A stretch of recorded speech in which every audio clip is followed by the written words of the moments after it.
Pau, it's a real pleasure to have the opportunity to talk with you in this pair of interviews about the SEAFUEL project. It's interesting for me, you're Pau Farras, you're a Catalan, I think, working in Ireland. So do you want to just say something about what that's like for somebody who's used to a really hot, sunny climate, now being in Ireland with all that rain coming in across the Atlantic from America? Well, it's been a long time since I was back in Barcelona. I had my own experiences on northern countries like Denmark. I spent also 3 years in the UK, in Newcastle, and I think I'm sort of getting used to the rain and the wind and the colder temperatures. I think also I rather prefer colder temperatures rather than living in a very hot summers. Okay, but you know where I'm going to with this question, don't you? The question I'm going to ask you is obvious, which is there any benefit in this kind of technology for places like the UK and Ireland, and particularly the north of England, where we get quite a lot of rain and we don't get that much sunshine? Does it still make sense? Yes, of course. I mean, the best thing about hydrogen is that you can integrate any kind of renewable technology. So, of course, in SEAFUEL, we are looking at solar because there is a lot of sunshine. But basically, part of SEAFUEL is looking at all the different regions across the Atlantic coast. And in particular, for Ireland or the UK, the wind resources that we have are amazing and can even exceed what we can have in sunshine in the Canary Islands. Yeah, one of the ironies of climate change for me where I live is we're getting far stronger winds than we've historically had. It does seem that there's more energy in the weather systems, and that produces more wind as well as more sunshine, I think. But one of the main reasons why Iceland, for example, was leading the hydrogen economy like 20 years ago was because of their access to geothermal energy. Yes, yeah. Pau, can you just describe to us the nature of the whole project, SEAFUEL, because it's a multi-partner thing, it's an Interreg project within the EU system. So there must be a lot of different parties involved in this. It's more than just you and Bill. Yes, that's right. So SEAFUEL is an Atlantic area Interreg project. So it means that basically we are covering all the regions on the Atlantic coast in Europe. We have 10 partners across 4 different countries.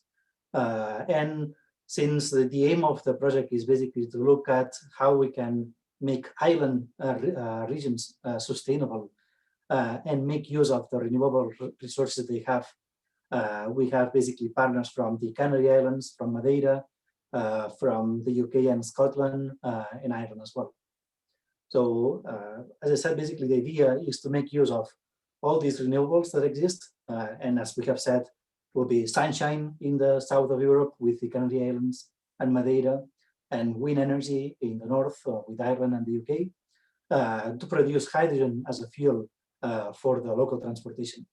And in our case, we are just looking at road transportation, so basically, in particular, cars. Sure, but it's proof of concept that you can produce the hydrogen at a reasonable cost by using these renewable technologies, isn't it? So are you building a plant which is also going to use wind power? Not in this project, no. So we have only, due to the available budget, we have only a demonstration plan that is based on the Canary Islands. And also the idea of doing the plan in the Canary Islands was because we had access to desalinated water. So basically our whole concept was to use solar energy, seawater, to produce hydrogen. Right, and that for me was the surprise when I discovered you could actually do it with seawater rather than with potable water. That just seems to me to be quite a major breakthrough. Yeah, so in principle, the technologies that we're using are not nothing really like amazing, because there are desalination plants that are producing water in a lot of countries already. And we have the technology to produce hydrogen from potable water, so it was just a matter of adding this extra bit of equipment that is needed to purify the water and then produce the hydrogen for the transport.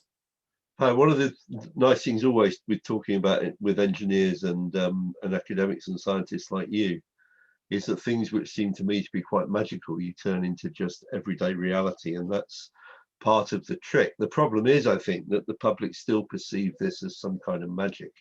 But what you're saying is this is now proven technology. It's just a matter of scaling up and reducing costs. Is that basically where we are? Yes, exactly. So as Bill has said, basically the issue of this technology is that we are still going from demonstration project to demonstration project, which means that the cost per unit is still quite high. Yeah. And the only way to make sure that we can reduce the cost is by having more demand. And with the more demand, then it will go to production lines, which will reduce the cost. So that's basically what we need to have more ambitions and more incentive to have not only small demonstration projects, but have like real sort of almost like national strategies to be able to implement these at a large scale. I mean, forgive me because I'm not an engineer and I'm not actually much of a scientist either, but I assume, Pau, that it's a bit like an aircraft. I mean, once you've got a really good design that works, you don't need to change the design for every climatic region that you want to operate in. It's basically a pretty simple process. Seawater doesn't vary that much. Renewable energy in terms of the way it's generated doesn't vary that much. So in theory, you should be able to scale it up easily once you get a sufficient funding and demand. Is that a fair assessment? Yes, and also the fact that basically because in demonstrations, we are sort of building up almost customized systems.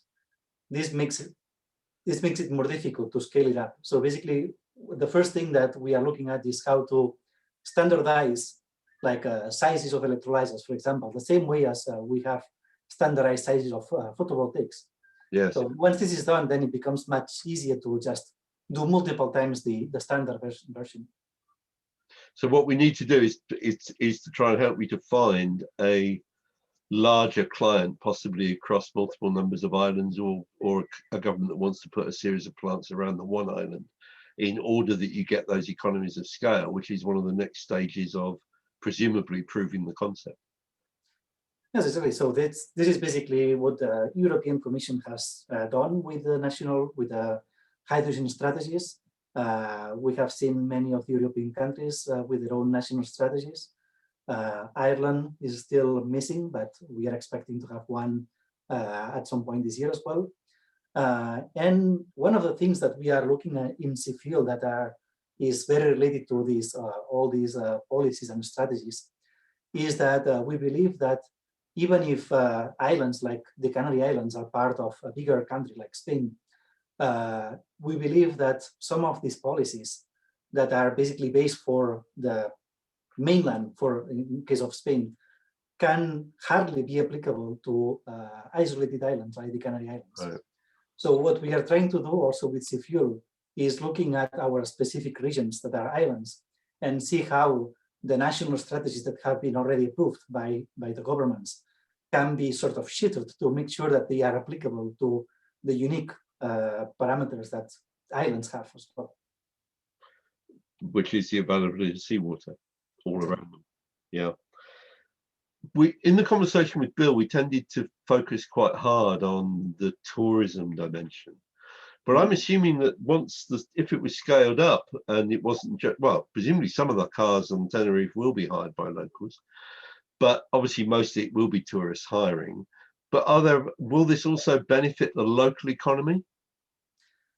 Yes, in fact, the way that we are looking at this in SEAFUEL is basically we are looking at applying these new technologies that, of course, at the beginning will be expensive, but the touristic sector is the main economic sector driver in most of these islands. So in a sense, you are using the sector that is giving more income into the region to build up an infrastructure that is very expensive. But then, of course, the locals will have access to the infrastructure. Also, the other thing that we are looking in SEAFUEL, in particular in terms of the car rentals, is that we have spoken to a number of car rental companies, and the lifespan of a rental car in every single region is about 5 years. Yes. So basically, this allows the locals to have access to cheaper cars that are second-hand, of course, but will be exposed to technology that is still like novel at a much lower price. So that's something that we are really looking at, because we think that it has both benefits, not only on the tourists, but also on the local population. Oh. And they too will see the benefit of that in terms of reduced pollution, and they'll also realise that the cars can get up the hills, which is one of the areas of doubt that people constantly raise about new fuels when they first come on the market, don't they? Yes, exactly. And I mean, in our case, we are just looking at the road transport, but for island communities, the access to clean fuel for ferries or for boats, even fishing boats, it becomes very important. And to help with the economies of scale in terms of hydrogen, the only thing that you need is basically to create more demand. So if you have ferries interconnecting different islands that will require a significant amount of hydrogen, this will only help to reduce the overall price of the fuel. And of course, what we haven't mentioned, but let's just maybe conclude with this point. If these islands and these landlocked countries, for example, don't need to, I mean, landlocked countries have got access to the sea, so places which have got brackish water at least around them. Those countries will still benefit massively from not having to import. So the value of your tourism industry, if you're not having to import oil to run those cars or fossil fuels to run the cars, is still much bigger, isn't it? Yes, in fact, I mean, in our case, of course, we are looking at seawater, but at the end of the day, any type of water can be used to produce hydrogen. So instead of seawater, we could use wastewater as well. So as long as there is water in the mix, you can produce hydrogen. And that's what it opens up the possibility not only to like islands or coastal regions, but also in other places that maybe in most cases, water is a precious resource that you need to be careful with. Pau, thank you very much. Is there anything you want to add at the end of the interview? No, I mean, I would like to thank Harold you for giving the opportunity to have a voice. And really, what we are trying to achieve with SEAFUEL is just have a demonstration in the regions, but the broader aim is really to try to expand our model to other islands. So any islands that would be interested in learning more about the project and what we are trying to achieve, they are more than welcome to contact us. Pau, thank you very much indeed for your time. I really appreciate it.